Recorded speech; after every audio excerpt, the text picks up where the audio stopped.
नाना, तुम्ही आज मुख्यमंत्री देवेंद्र फडणवीस यांची भेट घेतलेली आहे. काय नेमकी चर्चा झाली मुख्यमंत्र्यांसोबत? महाराष्ट्रामध्ये शेतकरी फार अडचणीत आलेला आहे. शेतकऱ्यांचं जे पीक आहे मोठ्या मेहनती आणि कष्टाने पिकवलं ते घेतलं जात नाही. पिकवलेल्या पिकाला पाहिजे त्या पद्धतीचा भाव मिळत नाही, उलटं कमी पैशाने विकावं लागतं. आणि त्याबद्दलचं एक धोरण प्रॉपरली सरकारने महाराष्ट्रात तयार करावं ही भूमिका त्यांच्यासमोर आम्ही मांडली. आणि जो आत्ता अडचणीत आलेला शेतकरी आहे त्याला मदत केली पाहिजे ही भूमिका आमची आहे.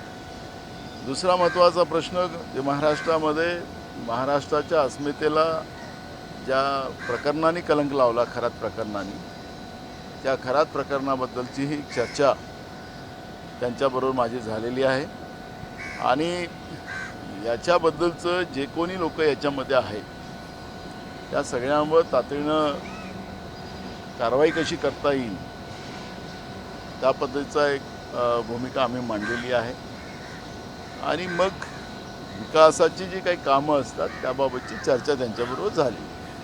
अशोक खरात प्रकरणाची जी चर्चा तुम्ही झाली, काही दिवसांपूर्वी तुम्ही म्हटलेलं होतं की अनेक सरकारमधले असे काही व्यक्ती आहेत, काही मंत्री देखील कदाचित असू शकतात, की जे या प्रकरणामध्ये गुंतलेले आहेत. काही नावं तुम्ही मुख्यमंत्र्यांना सांगितलेली आहेत? आमची चर्चा झालेली आहे. मुख्यमंत्र्यांनीही विधानसभेमध्ये जेव्हा या प्रकरणावर चर्चा झाली त्यावेळेस सांगितलं की हे एक संवेदनशील हे प्रकरण आहे. महिलांचं याच्यामध्ये नावं आलेली आहेत, त्याच्यामुळे या प्रकरणामध्ये कुठल्याही महिलांना पुढं आणता येत नाही, कारण ती आपली संस्कृती आहे. त्यामुळे या प्रकरणामध्ये जी काही दोषी व्यक्ती आहेत त्या दोषी व्यक्तीवरच कारवाई त्या ठिकाणी व्हावी अशा पद्धतीची आमची भूमिका आहे. आणि म्हणून या सगळ्या गोष्टीला प्रसिद्धी व्यवस्था आपल्याला करता येईल असं मला वाटत नाही. पंतप्रधानांच्या आवाहनानंतर ताफ्यातल्या गाड्या कमी करण्याचा निर्णय अनेकांनी घेतला आहे. उपमुख्यमंत्री एकनाथ शिंदे यांनी घेतलेला आहे. मुख्यमंत्री आज बैठका घेत आहेत. शंभूराज देसाई यांच्यासारख्या अनेक मंत्र्यांनी परदेश दौरे रद्द केले आहेत. विरोधकांनी टीका केली होती, मात्र आता स्वतःहून निर्णय घेतला जातो. बघा, हे 2 दिवसाचं दिखावा करायचा प्रयत्न करतील, कारण की यांना सत्ता भोगायची आणखीन प्रकारे या पद्धतीने या सरकारमधल्या सगळ्या लोकांची मानसिकता आहे. त्याच्यामुळे प्रधानमंत्र्यांनी जे आवाहन केलेलं आहे त्यांनी स्वतःपासूनच सुरू केलं. ते काही थोड्या 2-4 गाड्या कमी केल्या असं ऐकण्यात आलेलं आहे. पण मोठ्या प्रमाणात सत्तेचा दुरुपयोग आपण पाहिलं असेल की काल मुंबई भारतीय जनता पार्टीचे अध्यक्ष गाड्यांचा ताफा घेऊन सफाई व्यवस्था बघायला फिरत होते. भोपाळमध्ये काल भाजपचा एक नेता ज्याची महामंडळावर नियुक्ती झाली त्यानं हजारो गाड्या घेऊन त्या ठिकाणी पोहोचला. हा जो सत्तेचा माज या सत्तेतल्या भाजप आणि त्यांच्या सोबतीच्या असलेल्या पक्षांना आहेत तो काही लपलेला नाही आहे. त्यामुळे 2 लोकांनी सुरुवात केलेली आहे, पण मोठ्या प्रमाणात सत्तेचा माज आलेली व्यवस्था जी आज निर्माण झालेली आहे ती किती प्रधानमंत्र्याच्या आव्हानाला साथ देतात हे वेळ सांगेल. तुम्ही काही बदल करणार आहे का? आमचा तर बदलच आहे. आमचा तर कुठं आम्ही काही प्रोटेक्शन आम्ही घेतलेलं नाही, त्याच्यामुळे आम्हाला त्याही गाड्यांचा इश्यू नाही. आम्ही पण आता जवळपास आमच्या गावाकडेच राहतो, तर आम्ही आमच्या कुठल्या गाड्या घ्यायच्या, छोट्या गाड्या घ्यायच्या, त्याच्यानं फिरायचं. जितेंद्र आव्हाडांनी घोड्यावरून प्रवास केला, त्याच्यावर आजकाल घोड्याची पण किंमत जास्त आहे. आता आव्हाडांजवळ पैसे थोडे जास्त असतील, आता घोडे असतील तर आव्हाडांनी पाठवावं सगळ्यांकडे. तेही चांगलं वाहन आहे, पण त्याच्यासाठी गवत आणायचं कुठून हा एक प्रश्न आहे. 1 वर्षापूर्वी पंतप्रधान मोदींनी पाकिस्तानसोबतचा सिंधू करार रद्द केला आणि सगळ्या गोष्टी झाल्या. आता संघाचे सहकार्यवाह आहेत दत्तात्रय होसबळे, ते म्हणत आहेत की पाकिस्तानसोबत चर्चेचा मार्ग खुला ठेवायला पाहिजे. जेव्हा भाजप सत्तेत केंद्रात आणि राज्यात येतं त्यावेळेस संघालाच पाकिस्तानचा करवळा येतो असं आपण पाहिलेलं आहे. अटल बिहारी वाजपेयीचं सरकार असताना पाकिस्तानच्या सरकारला भारतात निमंत्रण देणं, त्याच्यावर मोठे कार्यक्रम घेणं, समझोता रेल सुरू करणं, या पद्धतीच्या व्यवस्था निर्माण झाल्या. इकडे समझोता एक्सप्रेस सुरू झाली आणि तिकडे कारगिलमधून पाकिस्तानच्या सैन्यांनी भारतावर स्वारी केली आणि ते मोठ्या सिथापीनं भारताच्या सैनिकांच्यामुळे आपला देश आणि विशेष करून राजीव गांधीजींनी आणलेलं बोफोर्स तोफ या युद्धामध्ये महत्त्वाचं ठरलं आणि त्यामुळे आपण आपलं कारगिल युद्ध जिंकू शकलो. पाकिस्तान हे कुत्र्याच्या पुष्टीसारखं आहे. ते कितीही पोंगळीत ठेवलं तरी वाकडंच राहणार असा हा पाकिस्तान आहे. आणि म्हणून ज्यावेळेस सत्ता काश्मीरमध्ये आमच्या तरुण जवळपास 26 मुलांना त्या ठिकाणी त्या पाकिस्तानी आतंकवाद्यांनी मारलं आणि आमच्या तरुण भगिनींना विधवा केलं, त्यावेळेस आमचे नेते राहुल गांधींनी भूमिका घेतली की आरपारची लढाई लढली पाहिजे आणि आरपारची लढाई लढून पाकिस्तानला आता त्याची जागा दाखवली पाहिजे. अशा पद्धतीची भूमिका राहुल गांधींनी त्या काळात घेतली आणि नरेंद्र मोदींच्या सोबत उभे झालेत. पण ऑपरेशन सिंदूरच्या युद्धामध्ये जसं भारताचं ताकद पाकिस्तान उभारली तर अमेरिकेने मध्यस्थी केली आणि आपल्या देशाचे प्रधानमंत्री सरेंडर झाले हे आपण पाहिलेलं आहे. आणि म्हणून नरेंद्र मोदी जिथपर्यंत देशाचे प्रधानमंत्री आहेत तिथपर्यंत पाकिस्तान आपल्यावर वाकड्या डोळ्यानं बघेल, आपल्या देशाचं नुकसान करेल, आपल्या देशाच्या जीवहानीचं नुकसान करेल, हे चित्र चालत राहणार आहे. त्यामुळे मला असं वाटतं की प्रधानमंत्र्यांनी अनेक प्रयोग केलेत. मधल्या काळामध्ये नोटबंदी केली, मोठे नोट राहिले तर त्यामध्ये नकली नोटांचा प्रादुर्भाव होतो, आतंकवाद वाढतो, नक्षलवाद वाढतो. आणि आपण पाहतोय की आता महाराष्ट्र हे नकली नोट याच्यामध्ये दुसऱ्या क्रमांकावर आहे. 1 नंबरमध्ये गुजरात आहे हे नकली नोट जे चाललेली आहे. म्हणजे नरेंद्र मोदींनी जे काही आतंकवाद आणि नक्षलवाद संपवण्यासाठी नोटबंदी केली होती त्याचाही काही परिणाम जाणवला नाही. आणि म्हणून अशा या सरेंडर प्रधानमंत्र्यांच्या काळामध्ये हा देश पाकिस्तानच्या वाकड्या डोळ्यापासून वाचू शकत नाही आणि त्याच्यामुळे देशाची हानी होत राहील असं चित्र आहे. आणि होसबळेंनी खरं तर पहिले आता, कारण की संघ आणि भाजप हे काही वेगळं नाही, भाजपला चालवणारा संघच आहे आणि म्हणून मोदींना सत्तेतून काढलं पाहिजे. हे तिथपर्यंत पाकिस्तान सरळ होणार नाही ही भूमिका आमची आहे. काल रोहित पवारांचं आज असं म्हणणं आलं की अनेक आमदार हे अजित पवार राष्ट्रवादी काँग्रेस तटकरेंच्या समोर भाजपात जातील, तर दुसरीकडे राष्ट्रवादी अजित पवार पार्टीच्या नेत्यांचं असं म्हणणं आहे की रोहित पवारसह काही लोक तुमच्या काँग्रेस पार्टीत येतील. खरं काय आहे? बघा, राष्ट्रवादी पक्षामध्ये काय चाललेलं आहे हे बघण्याचं काम आमचं नाही.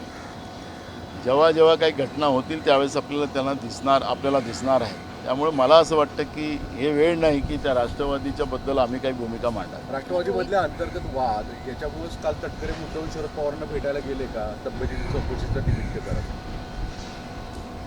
मला त्याच्यातली कुठली भूमिका माहिती नाही. राष्ट्रवादी अजित पवार गट असेल किंवा शरद पवार गट असेल तर त्यांचा पक्ष आहे, त्या पक्षामध्ये काय चाललेलं तो त्यांचा भाग आहे आणि जेव्हा काही होईल त्यावेळेस आपल्याला सगळ्यांना पाहायला मिळेल. पुन्हा एकदा विलिनीकरणाची चर्चा जोर धरत आहे. गेल्या वेळी काँग्रेसने म्हणजे या विलिनीकरणाच्या संदर्भात काँग्रेसची भूमिका काय? कारण शेवटी महाविकास आघाडीतले एकत्रित पक्ष आहेत. बघा, प्रत्येक पक्ष स्वतंत्र आहे. प्रत्येक पक्षाला आपल्या आपल्या पक्षाची भूमिका घेण्याचा अधिकार आहे. त्यामुळे राष्ट्रवादी शरद पवार गट काय करतो आहे का नाही करत आहे तो त्यांच्या पक्षाचा प्रश्न आहे.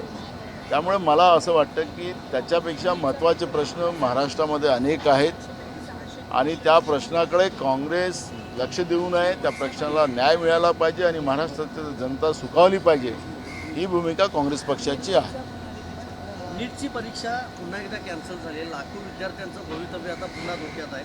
त्याचं कनेक्शन महत्त्वाचं म्हणजे नाशिकमधून उघड झालं. महाराष्ट्रातलं पेपर फुटायची सुरुवात झाली.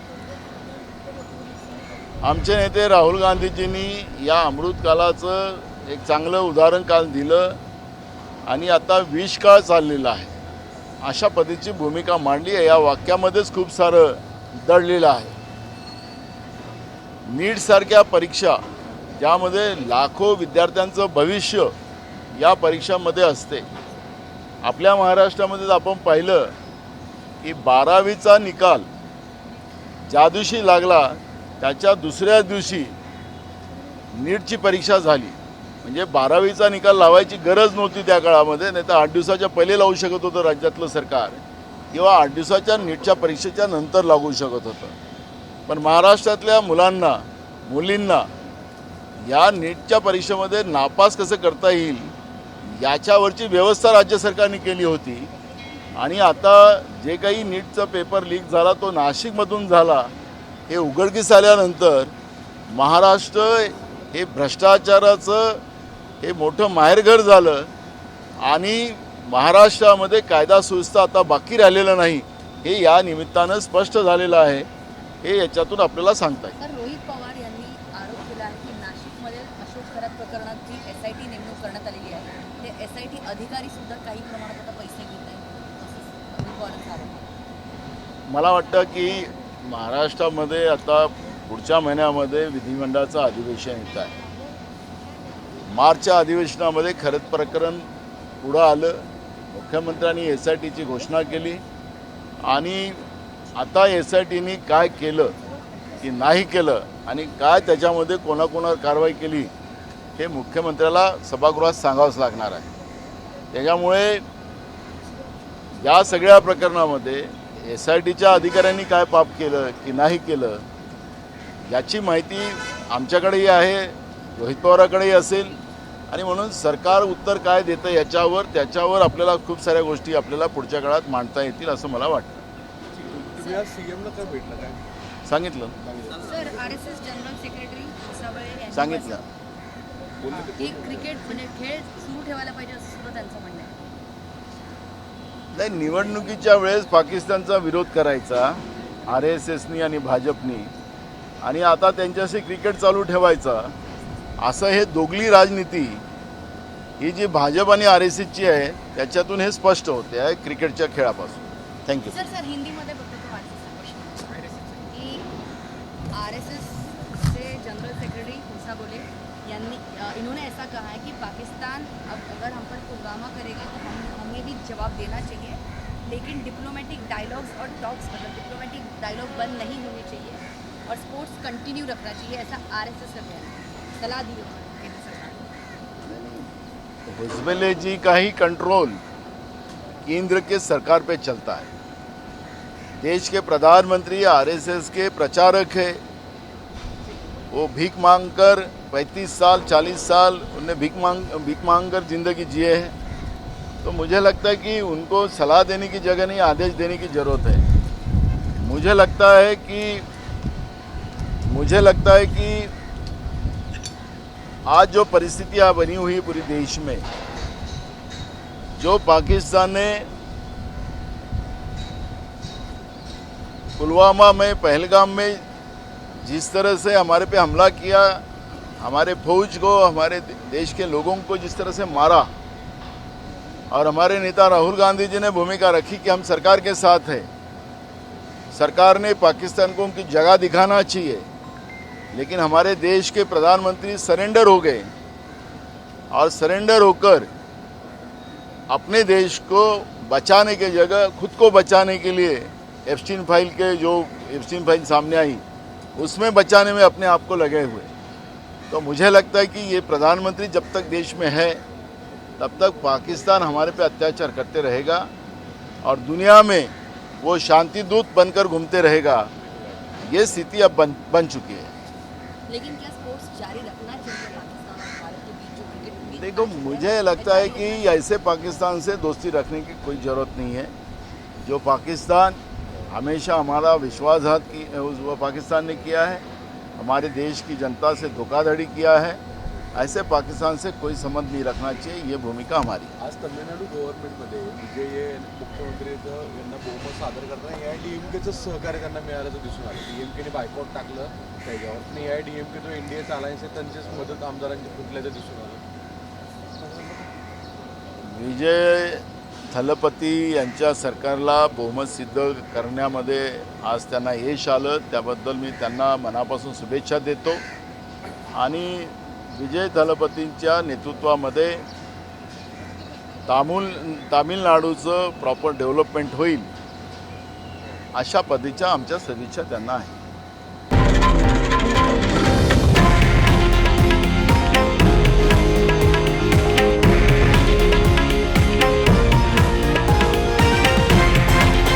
हे आहे देशातील नंबर 1 न्यूज नेटवर्क आणि आपण पाहत आहात TV9 मराठी, एकमेव.